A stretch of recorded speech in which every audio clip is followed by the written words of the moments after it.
നമസ്കാരം. കേരളനാഥം ആഴ്ചപത്രത്തിൻ്റെ ഇന്നത്തെ പത്രവിചാരം പരിപാടിയിലേക്ക് സ്വാഗതം. എല്ലാ പത്രങ്ങളും കഴിഞ്ഞ 1-2 ദിവസങ്ങളിലായി പ്രധാനപ്പെട്ട വാർത്തയായി നൽകിയിരുന്ന പി.വി. അൻവറിൻ്റെ വാർത്താ സമ്മേളനം തന്നെയാണ് കേരളനാഥം ആഴ്ചപത്രത്തിലും അതിൻ്റെ ആദ്യ പേജിൽ പ്രധാന വാർത്തയായി നൽകിയിട്ടുള്ളത്. പി.വി. അൻവർ നടത്തിയ വാർത്താ സമ്മേളനത്തെ നീതി കിട്ടാതെ തീയായ അൻവർ എന്ന തലവാചകത്തോടു കൂടിയാണ് ഈ വാർത്ത നൽകിയിട്ടുള്ളത്. ഇങ്ങനെ കൊടുക്കാനുള്ള ഒരു പ്രധാനപ്പെട്ട കാരണം, ഈ പത്രസമ്മേളനം നടത്തുന്നതിന് കുറച്ച് സമയങ്ങൾക്ക് മുൻപ് തന്നെ പത്രസമ്മേളനം നടത്തുന്നുണ്ട് എന്ന് പറഞ്ഞ് പി.വി. അൻവർ FB പോസ്റ്റ് ഇട്ടിരുന്നു. അതിൽ പറഞ്ഞത് നീതി കിട്ടിയില്ലെങ്കിൽ നീ തീയായി മാറുക എന്ന തലവാചകത്തോടു കൂടിയാണ് പി.വി. അൻവർ അങ്ങനെ ഒരു പോസ്റ്റ് ഇട്ടത്. അതിൻ്റെ അടിസ്ഥാനത്തിലാണ് കേരളനാഥം ആഴ്ചപത്രം അതിൻ്റെ പ്രധാനപ്പെട്ട പി.വി. അൻവറിൻ്റെ വാർത്താ സമ്മേളനവുമായി ബന്ധപ്പെട്ട തലക്കെട്ടിൽ നീതി കിട്ടാതെ തീയായ അൻവർ എന്ന തലവാചകം ഉപയോഗിച്ചിരിക്കുന്നത്. മറ്റു പത്രങ്ങൾ കൊടുക്കുന്നത് പോലെ എല്ലാ വാർത്തകളും നൽകിയിട്ടുണ്ട്. അതോടൊപ്പം തന്നെ അൻവർ ഉന്നയിച്ച പ്രധാനപ്പെട്ട ചില കാര്യങ്ങളുണ്ട്. അതായത് മുഖ്യമന്ത്രി തന്നെ ചതിച്ചു, പി ശശി കാട്ടുകളനാണ്, പിണറായി എന്ന സൂര്യൻ കെട്ടുപോയി തുടങ്ങിയ ഒട്ടേറെ ചില പ്രധാനപ്പെട്ട പ്രയോഗങ്ങൾ പി.വി. അൻവർ നടത്തിയിട്ടുണ്ട്. അതിനെ പ്രത്യേകമായി എടുത്തുകൊണ്ട് ഒരു ബുള്ളറ്റ് പോയിന്റ്സ് എന്ന നിലയ്ക്ക് പി.വി. അൻവർ മാധ്യമങ്ങളോട് പറഞ്ഞത് എന്ന കാര്യം കൂടി കേരളനാഥം നൽകിയിട്ടുണ്ട്. ഇതിന് തൊട്ട് താഴെ തന്നെ വായിക്കാൻ കഴിയുന്ന മറ്റൊരു പ്രധാനപ്പെട്ട വാർത്തയുണ്ട്. മിണ്ടരുത് എന്ന് മുസ്ലിം ലീഗ് അവരുടെ അണികളോട് പറഞ്ഞ ഒരു കാര്യം. അത് അണികളെ വിലക്കി. കാരണം പി.വി. അൻവറുമായി ബന്ധപ്പെട്ട് ആരോപണങ്ങൾ ഉയരുമ്പോൾ തന്നെ മുസ്ലിം ലീഗിൽ ചില അതിൻ്റെ പ്രവർത്തകർക്കിടയിൽ അവർ സോഷ്യൽ മീഡിയയിൽ ഇതുപോലെ നിരവധി ആരോപണങ്ങളും പ്രത്യാരോപണങ്ങളും ഉന്നയിക്കുന്നു. അതിന് CPM സൈബർ പോരാളികൾ അതിനെ എതിരിടുന്ന ഒരു സാഹചര്യവും ഉണ്ടായി. ഇത് മുസ്ലിം ലീഗിന് പലതരത്തിലും ദൂഷ്യം ചെയ്യുന്നു എന്ന് കണ്ടറിഞ്ഞുകൊണ്ട് തന്നെ മുസ്ലിം ലീഗ് നേതാക്കൾ അണികളോട് മിണ്ടരുത് എന്ന് പറഞ്ഞിരിക്കുന്നു. ഈ വാർത്തയും കേരളനാഥം നൽകിയിട്ടുണ്ട്. നീതി കിട്ടാതെ തീയായ അൻവർ എന്ന വാർത്ത നൽകിയതിന് തൊട്ട് താഴെ തന്നെയാണ് മുസ്ലിം ലീഗിനെ സംബന്ധിച്ച് മിണ്ടരുത് എന്നൊരു വാർത്ത നൽകിയിട്ടുള്ളത്. പി.വി. അൻവർ പറഞ്ഞ ഒരു പ്രധാനപ്പെട്ട കാര്യം, മുഖ്യമന്ത്രിയെ തെറ്റിദ്ധരിപ്പിക്കുകയാണ് പൊളിറ്റിക്കൽ സെക്രട്ടറിയായ പി ശശി തെറ്റിദ്ധരിപ്പിക്കുന്നു. പി ശശി പറയുന്ന കാര്യങ്ങൾ അതേപോലെ തന്നെ പറയുകയാണ് മുഖ്യമന്ത്രി പിണറായി വിജയൻ എന്നാണ് പി.വി. അൻവർ ആരോപണം ഉന്നയിച്ചത്. ആ വാർത്തയെ കേരളനാഥത്തിൻ്റെ 3-ാം പേജിൽ നൽകിയിട്ടുണ്ട്. പാവം മുഖ്യമന്ത്രിയും ആക്ച്വൽ മുഖ്യമന്ത്രിയും എന്ന തലവാചകത്തോടു കൂടിയാണ് അനിൽ ബാലകൃഷ്ണൻ ഈ വാർത്ത തയ്യാറാക്കിയിരിക്കുന്നത്. മറ്റൊരു കേരളനാഥത്തിൻ്റെ ആദ്യ പേജ് പരിശോധിച്ചാൽ മറ്റൊരു പ്രധാനപ്പെട്ട വാർത്തയായി കാണാൻ കഴിയുന്നത് NCPS പിളർപ്പിലേക്ക് നീങ്ങുന്നു എന്നതാണ്. NCPS രൂപീകൃതമായത് നേരത്തെ NCPയുടെ ദേശീയ തലത്തിൽ പിളർപ്പുണ്ടാവുകയും ശരത് പവാർ ഒരു വിഭാഗവും അജിത് പവാർ മറ്റൊരു വിഭാഗവുമായി മാറി. ശരത് പവാർ വിഭാഗത്തിനാണ് NCP-SP എന്ന ഒരു പദവി കിട്ടിയത്. യഥാർത്ഥ NCP ആയി അജിത് പവാർ വിഭാഗവും മാറി. കാരണം പാർട്ടിയുടെ കൊടിയും ചിഹ്നവും ലഭിച്ചത് അജിത് പവാർ വിഭാഗത്തിനാണ്. അപ്പോൾ അതിന് സമാനമായി തന്നെ സംസ്ഥാന NCPയിലും പിളർപ്പുണ്ടായി. സംസ്ഥാന NCP അജിത് പവാർ വിഭാഗം NA മുഹമ്മദ് കുട്ടിയുടെ കീഴിലും അതോടൊപ്പം തന്നെ NCPS PC ചാക്കോ നേതൃത്വം നൽകുന്ന പാർട്ടിയുമായി രണ്ടായി പിളരുകയും ചെയ്തു. ഈ NCPSൽ ഇപ്പോൾ അതായത് PC ചാക്കോയോടൊപ്പം ഉണ്ടായിരുന്നത് മന്ത്രി AK ശശീന്ദ്രനും തോമസ് കെ തോമസ് MLAയുമാണ്. ഇവരുടെ മന്ത്രിസ്ഥാനം ചൊല്ലി വീണ്ടും തർക്കം ഉടലെടുക്കുകയും അതായത് 2.5 വർഷം കഴിയുമ്പോൾ മന്ത്രിസ്ഥാനം അടുത്ത MLAക്ക് കൈമാറുമെന്ന് തീരുമാനമുണ്ടായിരുന്നു എന്നതാണ് തോമസ് കെ തോമസ് ഉന്നയിക്കുന്ന ഒരു പ്രധാനപ്പെട്ട കാര്യം. ഇതിനെ ചൊല്ലി മന്ത്രിസ്ഥാനം കൈമാറുന്നതിനെക്കുറിച്ചുള്ള തർക്കങ്ങൾ NCPSൽ ഉടലെടുക്കുകയും അതിനടിസ്ഥാനത്തിൽ പാർട്ടി രണ്ടായി പിളരുന്ന രീതിയിലേക്ക് കാര്യങ്ങൾ മുന്നോട്ട് പോകുന്നു എന്നാണ് കേരളനാഥം റിപ്പോർട്ട് ചെയ്യുന്നത്.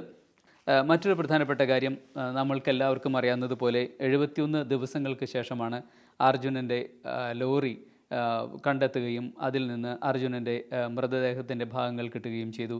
മാത്രമല്ല ലോറി കരയ്ക്ക് കയറ്റിയതിന് ശേഷമാണ് അതിൽ ലോറിയുടെ ഡ്രൈവർ ക്യാബിനിൽ അർജുനൻ സൂക്ഷിച്ചിരുന്ന പല സാധനങ്ങളും കണ്ടെടുത്തത്. അതിൽ പലപ്പോഴും തൻ്റെ കുഞ്ഞിൻ്റെ കളിപ്പാട്ടമായ ലോറി അർജുനൻ എപ്പോഴും കയ്യിൽ സൂക്ഷിച്ചിരുന്നു. കാരണം മകനും അർജുനും എപ്പോഴും ഈ കളിപ്പാട്ടം ഉപയോഗിച്ച് കളിക്കുമായിരുന്നു. അപ്പോൾ മകൻ്റെ ഒരു ഓർമ്മ തൻ്റെ ജോലിയുള്ള ഈ യാത്രയിൽ സൂക്ഷിക്കുന്നതിന് വേണ്ടി ഈ ലോറി കൈവശം വെച്ചിരുന്നു.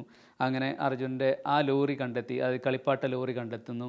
മാത്രമല്ല അതിൻ്റെ വാഹനത്തിൻ്റെ ക്യാബിനിൽ നിന്ന് അർജുൻ്റെ മൊബൈൽ ഫോൺ മറ്റ് സാധനങ്ങളൊക്കെ കണ്ടെത്തുന്നു. ഇത് ഒരുപാട് വേദനകൾ മലയാളികളായ നമുക്കെല്ലാവർക്കും സൃഷ്ടിച്ച ഒരു പ്രധാനപ്പെട്ട വാർത്തയാണ്. ഈ വാർത്ത കേരളനാഥം അതിൻ്റെ ഏറ്റവും പ്രധാനപ്പെട്ട വാർത്തയായി നൽകിയിട്ടുണ്ട്. നടുക്കം, പ്രാർത്ഥന, തീരാനോവ്.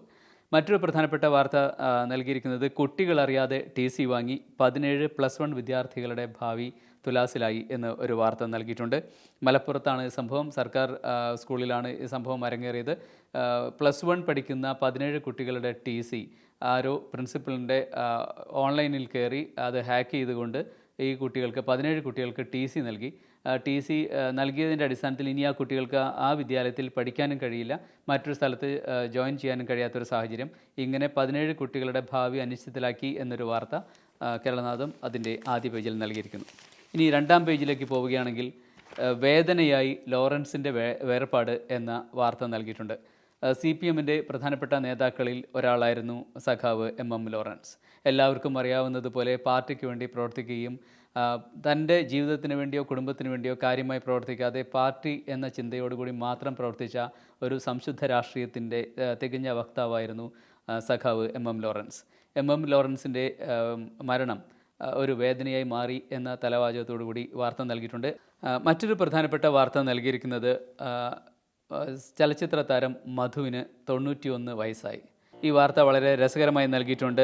അതിൽ പറയുന്നത് തിടമ്പ് വെച്ച ആനയുടെ തലയെടുപ്പാണ് മലയാളികളുടെ മനസ്സിൽ നടൻ മധുവിന് എന്ന് പറയുന്നു. കാരണം ഏവരും ഇഷ്ടപ്പെടുന്ന ഒരുപാട് നല്ല കഥാപാത്രങ്ങളെ അവതരിപ്പിച്ച ഒരു വീട്ടിലെ കാരണവർ, ഒരു തറവാടിയായ ഒരു മനുഷ്യൻ, വളരെ നീതിമാനായ ഒരു മനുഷ്യൻ, കാർക്കശ്യക്കാരനായ ഒരു ഗൃഹസ്ഥൻ, ഇത്തരം വിശേഷണങ്ങളോടുകൂടിയുള്ള സിനിമകൾ അഭിനയിച്ചിട്ടുള്ള മധുവിന് മലയാളികൾ പ്രത്യേകിച്ചും നല്ലൊരു സ്ഥാനം അവരുടെ മനസ്സിൽ നൽകിയിട്ടുണ്ട്. മറ്റൊന്നാണ് മൂന്നാം പേജിലേക്ക് കടന്നാൽ മലയാളത്തിൻ്റെ മാതൃഭാവം വിടവാങ്ങി എന്ന തലവാചകത്തോടുകൂടി വാർത്ത നൽകിയിരിക്കുന്നു. ഇത് മലയാളത്തിൻ്റെ മാതൃഭാവം വിടവാങ്ങി എന്ന വാർത്ത കേട്ടാൽ തന്നെ എല്ലാവർക്കും മനസ്സിലാകും അത് ആരെക്കുറിച്ചാണെന്ന്. അത് ഈ വാർത്ത പ്രാധാന്യത്തോടെ നൽകിയിട്ടുണ്ട്. പാട്ടുകാരി അവൻ കൊതിച്ചു, നടനം കൊണ്ട് വിസ്മയം തീർത്തു എന്നും കവിയൂർ പൊന്നമ്മയെക്കുറിച്ച് പരാമർശിച്ചുകൊണ്ട് ഈ വാർത്ത നൽകിയിരിക്കുന്നു.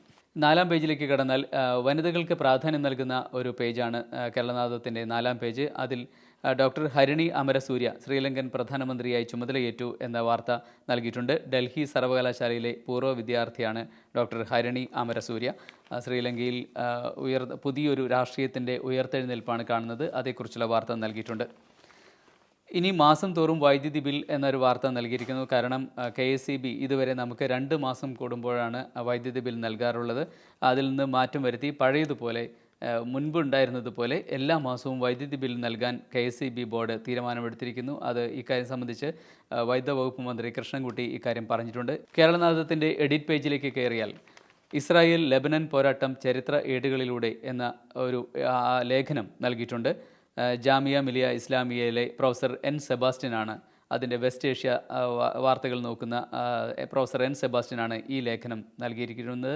കാരണം കഴിഞ്ഞ കുറച്ച് ദിവസങ്ങളിലായി ഇസ്രായേൽ ലെബനൻ പോരാട്ടം നടക്കുന്നു, നിരവധി ലെബനൻകാർ കൊല്ലപ്പെടുന്നു എന്ന വാർത്ത കഴിഞ്ഞ കുറച്ച് ദിവസങ്ങളായി വരുന്നുണ്ട്. ഇതിൻ്റെ തുടർച്ചയായിട്ടാണ് ഇസ്രായേൽ ലെബനൻ പോരാട്ടം ചരിത്ര ഏടുകളിലൂടെ എന്ന വാർത്ത നൽകിയിരിക്കുന്നത്. കാരണം എന്തുകൊണ്ടാണ് ഇസ്രായേൽ ലെബനിൽ ആക്രമണം നടത്തുന്നത്, ഇവർ തമ്മിൽ ശത്രുത രൂപപ്പെടാനുണ്ടായ സാഹചര്യം എന്താണ് എന്നതിനെക്കുറിച്ച് പലർക്കും അറിയില്ല. ഈ ഒരു സാഹചര്യത്തിലാണ് ഇങ്ങനൊരു ലേഖനം നൽകിയിരിക്കുന്നത്. കേരളനാഥത്തിൻ്റെ എഡിറ്റോറിയലിൽ നൽകിയിരിക്കുന്നത് കലങ്ങിയ പൂരവും ചില ആകുലതകളും എന്നാണ്. തൃശ്ശൂർ പൂരം കലക്കിയതുമായി ബന്ധപ്പെട്ട് ഒട്ടേറെ അന്വേഷണങ്ങൾ നടക്കുന്നു. തൃശ്ശൂർ പൂരം കലക്കിയതിൽ പ്രധാന ഉത്തരവാദി എന്ന് പറയുന്ന ക്രമസമാധാന ചുമതലയുള്ള ADGP MR അജിത് കുമാറിനെ തന്നെ എന്തുകൊണ്ട് കലങ്ങിയെന്ന് അന്വേഷിക്കാൻ സർക്കാർ ചുമതലപ്പെടുത്തുന്നു. അദ്ദേഹം കൊടുക്കുന്ന റിപ്പോർട്ട് DGP തള്ളുന്നു. മാത്രമല്ല ആഭ്യന്തര സെക്രട്ടറിയും ആ റിപ്പോർട്ട് തള്ളുന്നു. തുടരന്വേഷണത്തിന് വീണ്ടും ഉത്തരവിടുന്നു. അതേസമയം ക്രമസമാധാന ചുമതലയുള്ള ADGP MR അജിത് കുമാർ ഇപ്പോഴും ആ പദവിയിൽ തുടരുകയും ചെയ്യുന്നു. ഈ ഒരു സാഹചര്യം വിലയിരുത്തിക്കൊണ്ട് തന്നെയാണ് കലങ്ങിയ പൂരവും ചില ആകുല ചിന്തകളും എന്ന തലവാചകത്തോടു കൂടി എഡിറ്റോറിയൽ കേരളനാഥം എഴുതിയിരിക്കുന്നത്. മറ്റൊരു പ്രധാനപ്പെട്ട വാർത്ത തിരുവനന്തപുരം മെഡിക്കൽ കോളേജിൽ മെക്കാനിക്കൽ ത്രോംബക്ടമി വിജയകരമായി പൂർത്തിയാക്കാൻ കഴിഞ്ഞു എന്ന് വാർത്ത നൽകിയിരിക്കുന്നു. കാരണം സ്വകാര്യ ആശുപത്രികളിൽ വലിയ ചാർജ് ഈടാക്കുന്ന ചികിത്സയാണ് ത്രോംബക്ടമി വിജയകരമാക്കി പൂർത്തിയാക്കാൻ തിരുവനന്തപുരം മെഡിക്കൽ കോളേജിന് കഴിഞ്ഞിരിക്കുന്നു. ഈ വാർത്ത പ്രാധാന്യത്തോടെ നൽകിയിട്ടുണ്ട്. കേരളനാഥത്തിൻ്റെ 9-ാം പേജിൽ ആരോഗ്യ മേഖലയുമായി ബന്ധപ്പെട്ട വാർത്തകളാണ് 9-ാം പേജിൽ നൽകുന്നത്. അതിൽ അൽഷിമേഴ്സ് പരിചരണത്തിൽ ഒക്യുപേഷണൽ തെറാപ്പിസ്റ്റുകൾ എങ്ങനെ സഹായിക്കുന്നു എന്നൊരു ലേഖനം അനഘ പിഷാരടി എഴുതിയിട്ടുണ്ട്. ഒട്ടേറെ സഹായകരമായ ഒട്ടേറെ അറിവുകൾ പകരുന്ന ഒരു ലേഖനമാണ് അനഘ പിഷാരടി എഴുതിയിരിക്കുന്നത്. പ്രധാനമായും ആരോഗ്യ മേഖലയിൽ പ്രവർത്തിക്കുന്നവർക്കും സാധാരണക്കാരായ ജനങ്ങൾക്കും ഒട്ടേറെ ഉപകാരപ്രദമായ ഒരു ലേഖനമാണ് നൽകിയിരിക്കുന്നത്. ഭൂമിയിൽ ഏറ്റവും പ്രായം കൂടിയത് ആർക്കാണ് എന്ന് ചോദിച്ചാൽ അതിനുത്തരം 191 വയസ്സായ ജോനാഥൻ എന്ന ആമയ്ക്കാണ് ഭൂമിയിൽ ഏറ്റവും പ്രായം കൂടിയ ഒരു ജീവി. വളരെ ആക്റ്റീവായ ഈ ആമയെക്കുറിച്ചുള്ളൊരു വാർത്ത നൽകിയിട്ടുണ്ട്. വയസ്സ് 191, ജോനാഥൻ ആമ ഇപ്പോഴും പവർഫുൾ എന്നാണ് ഈ വാർത്ത നൽകിയിരിക്കുന്നത്. ഇനി സ്പോർട്സ് പേജിലേക്ക് വന്നാൽ ഇന്ത്യൻ ക്രിക്കറ്റ് ടീമിലേക്ക് മടങ്ങി വരാൻ ഒരുങ്ങി സഞ്ജു സാംസൺ എന്ന വാർത്ത നൽകിയിട്ടുണ്ട്. മാത്രമല്ല മറ്റൊരു പ്രധാനപ്പെട്ട വാർത്ത, ഇപ്പോൾ വനിതകൾക്ക് തുല്യവേതനം വേണം എന്നൊരാവശ്യം എല്ലാ രംഗത്തും ഉയർന്നു വരാറുണ്ട്. വനിതാ പ്രൊഫഷണൽ ആഭ്യന്തര ക്രിക്കറ്റിൽ തുല്യവേതനം പ്രഖ്യാപിച്ച് ഇംഗ്ലണ്ട് എന്നൊരു വാർത്തയും ഈ പത്രത്തിൽ പ്രാധാന്യത്തോടെ നൽകിയിട്ടുണ്ട്. അഗ്രികൾച്ചർ പേജിലേക്ക് കടന്നാൽ ഇതിൽ കാർഷിക മേഖലയിലെ ഡിജിറ്റൽ വിപ്ലവം, യുവാക്കൾ കൂടുതൽ കാർഷിക മേഖലയിലേക്ക് കടന്നു വരുന്നു എന്ന വാർത്തയും കേരളനാഥം നൽകിയിട്ടുണ്ട്. ഇനി എൻ്റർടൈൻമെൻറ്റ് പേജിലേക്ക് കടന്നാൽ 12-ാം പേജ് എൻ്റർടൈൻമെൻറ്റ് പേജിൽ പുസ്തകങ്ങളിൽ നിന്നും പിറന്ന 10 ബോളിവുഡ് ചിത്രങ്ങളെക്കുറിച്ചുള്ളൊരു വാർത്ത നൽകിയിട്ടുണ്ട്. സാധാരണ എൻ്റർടൈൻമെൻറ്റ് പേജുകളിൽ നിന്നും വ്യത്യസ്തമായി 10 പുസ്തകങ്ങളിൽ നിന്നും, അതായത് 10 കഥകൾ, പുസ്തക രൂപത്തിലുള്ള കഥകളെ അതിൻ്റെ ബോളിവുഡ് ചിത്രങ്ങളാക്കി മാറ്റിയതിൻ്റെ ഒരു ചരിത്രം, 10 ബോളിവുഡ് ചിത്രങ്ങൾ രൂപപ്പെട്ടത് പുസ്തകങ്ങളിൽ നിന്നാണ് എന്ന തലവാചകത്തോടു കൂടി ഈ വാർത്ത നൽകിയിട്ടുണ്ട്. ഇതൊക്കെ തന്നെയാണ് ഇന്നത്തെ കേരളനാഥത്തിലെ പ്രധാനപ്പെട്ട വാർത്തകൾ. ഇനി അടുത്തയാഴ്ച വീണ്ടും കാണാം. നന്ദി, നമസ്കാരം.